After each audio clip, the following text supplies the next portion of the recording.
Good morning students. आज हम कक्षा 10 के पाठ 10 भारतेंदु हरिश्चंद्र द्वारा लिखा गया एक निबंध, एक अद्भुत अपूर्व स्वप्न, जिसके बारे में पढ़ेंगे।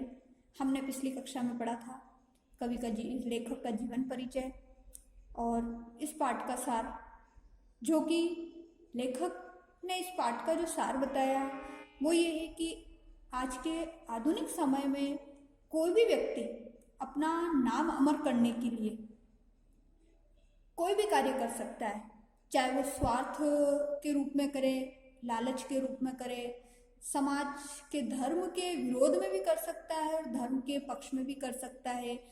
कोई भी एक अत्याचारपूर्ण नीति अपना कर भी कर सकता है और पवित्र क्षेत्र में भी वो कुकर्म करके भी अपना नाम अमर करने के लिए, कोई भी कार्य करने के लिए तत्पर रहता है। और लेखक ने जो ये निबंध लिखा है वो व्यंग्यात्मक शैली में लिखा है। उन्होंने आधुनिक शिक्षा पर, आधुनिक शिक्षकों पर व्यंग किया है कि शिक्षा एक ऐसा पवित्र क्षेत्र है जिसको भी आज के समय में लोगों ने एक व्यवसाय के रूप में लेकर अपनी जीविका चलाने के लिए इसको व्यवसाय बना दिया है और हास्य प्रधान शैली में इसको लिखा है। आइए हम इसके बारे में अब आगे पढ़ते हैं। जो कि लेखक एक स्वप्न देखते हैं और स्वप्न में ही वो अपना नाम अमर करने के लिए एक काल्पनिक पाठशाला बना देते हैं और किस प्रकार से फिर उस पर व्यंग करते रहते हैं। देखो, समय सागर में एक दिन सब संसार अवश्य मग्न हो जाएगा। काल व शशि सूर्य भी नष्ट हो जाएंगे, आकाश में तारे भी कुछ काल पीछे दृष्टि न आवेंगे। केवल प्रीति कमल संसार सरोवर में रहे व न रहे, अब तो सब एक तप्त तवे की बूंद हुए बैठे हैं। लेखक के कहने का मतलब ये है कि इस संसार में जो आया है उसका अंत निश्चित है। चाहे वो सूर्य, चंद्रमा, आकाश में टिमटिमाते तारे हो, चाहे इस पृथ्वी पर जन्म लेने वाला मनुष्य ही क्यों नहीं हो। तारों का भी एक समय निश्चित होता है कि रात्रि सूर्य उदय के पश्चात वो लुप्त हो जाते हैं। उसी प्रकार से एक मनुष्य का भी समय निश्चित होता है कि अगर वो संसार में आया तो उसे जाना ही है। परंतु लेखक सोचते हैं कि जब उसने संसार में जन्म लिया तो क्यों ना कुछ ऐसा कार्य करे जिससे उसका नाम अमर हो जाए। एक तप्त तवे की बूंद हुए बैठे मतलब कि एक गर्म तवा जो होता है उसके ऊपर अगर हम पानी की बूंद डालते हैं तो वो क्या हो जाती है, जल्दी से लुप्त हो जाती है। उसी प्रकार से ये शरीर भी, ये जीवन भी नश्वर है, कुछ क्षण का है जो कि एक न एक दिन समाप्त हो जाता है। इस हेतु बहुत काल तक सोच समझ प्रथम विचार किया कि कोई देवालय बनाकर छोड़ जाऊं, परंतु थोड़ी ही देर में समझ आ गया कि इन दिनों की सभ्यता के अनुसार इससे बड़ी कोई मूर्खता नहीं। और यह तो मुझे भली भांति मालूम है कि यही अंग्रेजी शिक्षा रही तो मंदिर की ओर मुख फेर कर भी कोई नहीं देखेगा। इस कारण विचार का परित्याग करना पड़ा। फिर पढ़े पढ़े पुस्तक रचने की सूझी, परंतु इस विचार में बड़े कांटे निकले, क्योंकि बनाने की देर न होगी कि कीट क्रिटिक काट कर आधे से अधिक निगल जाएंगे। यश के स्थान पर शुद्ध अपयश प्राप्त होगा। तो लेखक ने जब सोते सोते ये सोचा कि क्यों ना मैं अपना नाम अमर करने के लिए एक देवालय अर्थात मंदिर बना दूं, परंतु आधुनिक शिक्षा जो कि अंग्रेजी शिक्षा के माध्यम से उन्होंने सोचा कि धार्मिक भावनाएं तो किसी व्यक्ति में है नहीं, और है जिसके अंदर भी बहुत कम है, तो ये तो मेरी मूर्खता होगी क्योंकि कोई उस मंदिर की तरफ देखेगा नहीं। फिर उन्होंने उस विचार को त्याग कर उन्होंने क्या किया कि एक पुस्तक रचने की अर्थात ग्रंथों की रचना करने की उन्होंने सोचा कि क्यों ना मैं एक पुस्तक लिख लूं जिससे कि लोगों को ज्ञान की प्राप्ति भी होगी। परंतु उन्होंने क्या सोचा कि उस पुस्तक की रचना करते ही उसको पढ़ने वाले तो कम अर्थात आलोचक, कमियां निकालने वाले अत्यधिक मिल जाएंगे, जिससे मुझे यश की प्राप्ति अर्थात प्रसिद्धि तो नहीं होगी, उल्टा और मुझे शुद्ध अपयश प्राप्त होगा। जब देखा कि अब टूटे फूटे विचारों से काम नहीं चलेगा, तब लाडली नींद को 2 रात पड़ोसियों के घर भेज आंख बंद कर शंभू की सी समाधि लगा। यहाँ तक कि 61 से 51 वर्ष उसी ध्यान में बीत गया। अंत में एक मित्र के बल से अति उत्तम बात की पूछ हाथ में पड़ गई। स्वप्न में ही प्रभात होते ही पाठशाला बनाने का विचार दृढ़ किया गया, परंतु जब थैली में हाथ डाला तो केवल 11 गाड़ी ही मोहरे निकली। आप जानते हैं, इतने में मेरी अपूर्व पाठशाला का एक कोना भी नहीं बन सकता। निदान अपने इष्ट मित्रों की सहायता लेनी पड़ी। ईश्वर को कोटि धन्यवाद देता हूँ कि जिसने हमारी ऐसी सुनी। यदि ईंटों के ठोर मोहर चुनवा लेते तब भी तो 10-5 रेल रुपए और खर्च होते होते होते सब हरि कृपा से ठीक हुआ। इसमें व्यय हुआ तो मुझे स्मरण नहीं, परंतु इतना अपने मुंशी से मैंने सुना था कि 1 का अंश और 387 शून्य केवल अकेले पानी में पड़े थे। बनने को तो एक क्षण में सब कुछ बन गया।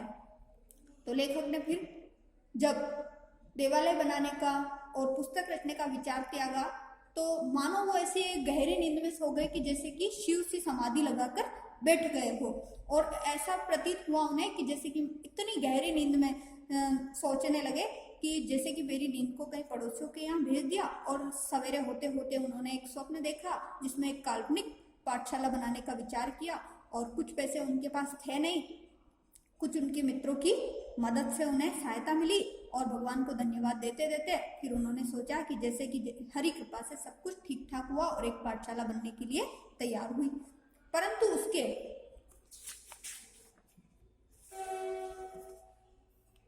उसके जोड़ने में पूरे 25 वर्ष लगे। जब हमारी अपूर्व पाठशाला बनकर ठीक हुई, उसी दिन हमने हिमालय के कंदराओं में से खोज खोज कर अनेक उदंड पंडित बुलवाए, जिनकी संख्या 0.0 से अधिक नहीं थी। इस पाठशाला में अनगिनत अध्यापक नियत नहीं होगा या नियुक्त होगा, नियुक्त किए गए, परंतु मुख्य केवल ये हैं।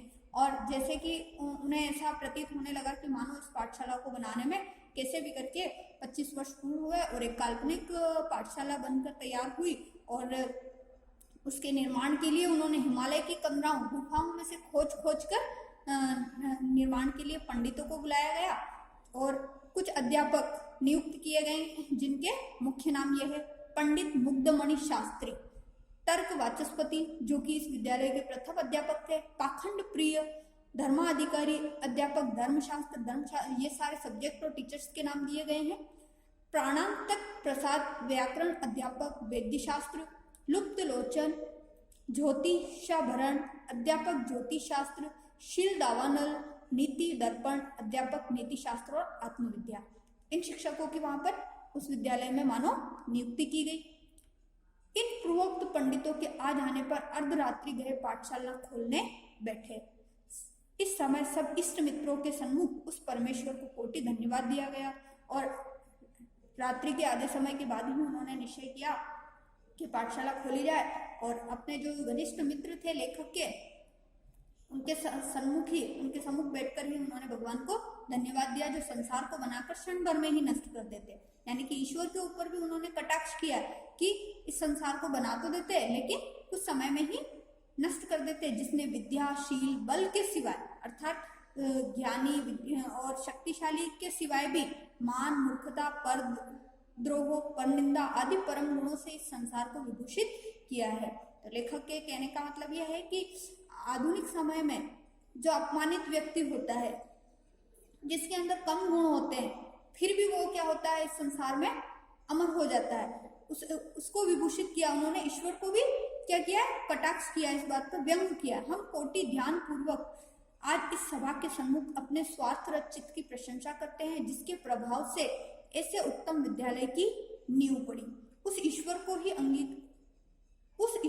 अंगीकार था कि हमारा इस पृथ्वी पर कुछ नाम रहे, नहीं तो जब द्रव्य की खोज में डूबते डूबते बचे थे तब कौन जागता था कि हमारी कपोल कल्पना सत्य हो जाएगी। कपोल कल्पना केवल एक कोरी कल्पना में ही उन्होंने सोचा था, तो उन्हें लगता था कि जैसे कि कैसे पता था कि हमारी ये कल्पना भी सत्य हो जाएगी। ईश्वर को ही अंगीकार था, अर्थात ईश्वर ही चाहता है कि हम जब इस संसार में आए हैं तो क्यों ना हम कुछ ऐसा कार्य करें, परंतु हमें ईश्वर कुकर्म करने की राह नहीं देते, सत्कर्म करने की राह देते।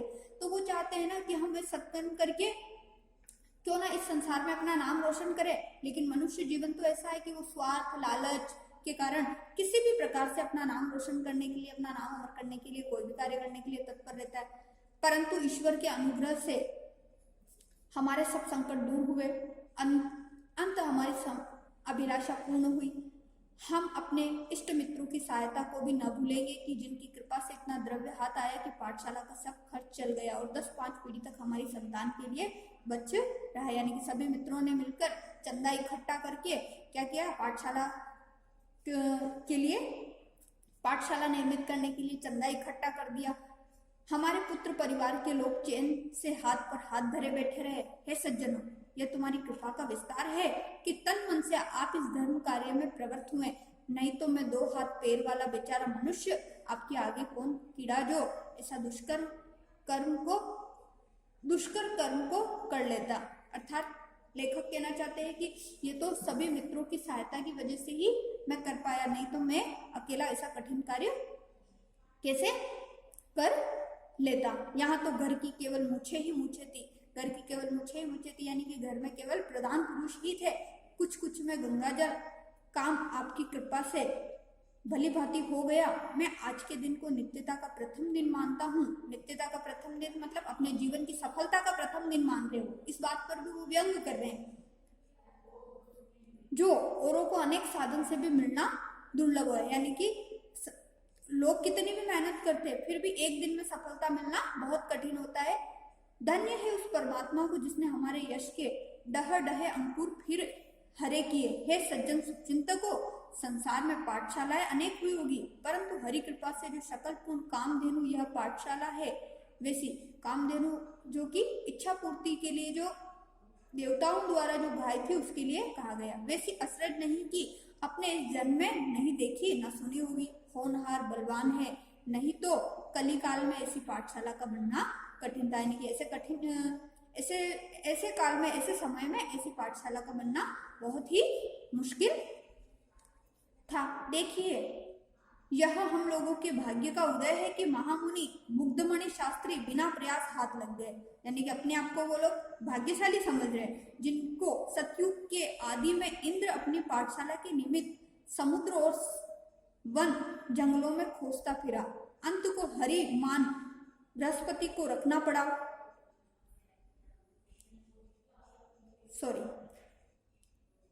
जिनको सतयुग के आदि में इंद्र अपनी पाठशाला के निमित्त समुद्र और वन जंगलों में खोजता फिरा, अंत को हरिमान बृहस्पति को रखना पड़ा।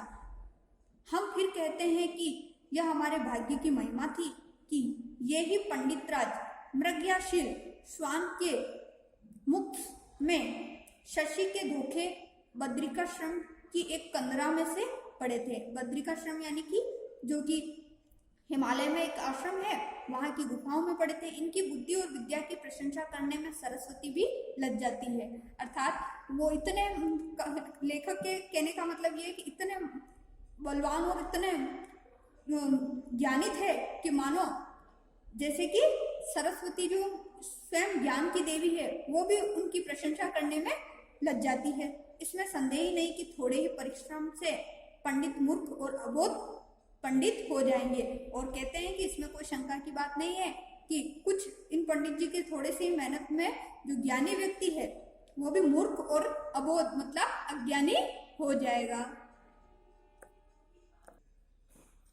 तो बच्चों, आज हम यहीं तक पढ़ेंगे। आज का जो आपका होमवर्क है वो कवि परिचय है, जो कि हमने पिछली कक्षा में पढ़ा था, उसको आपको होमवर्क में नोट करना है। नेक्स्ट पैराग्राफ हम नेक्स्ट क्लास में पढ़ेंगे।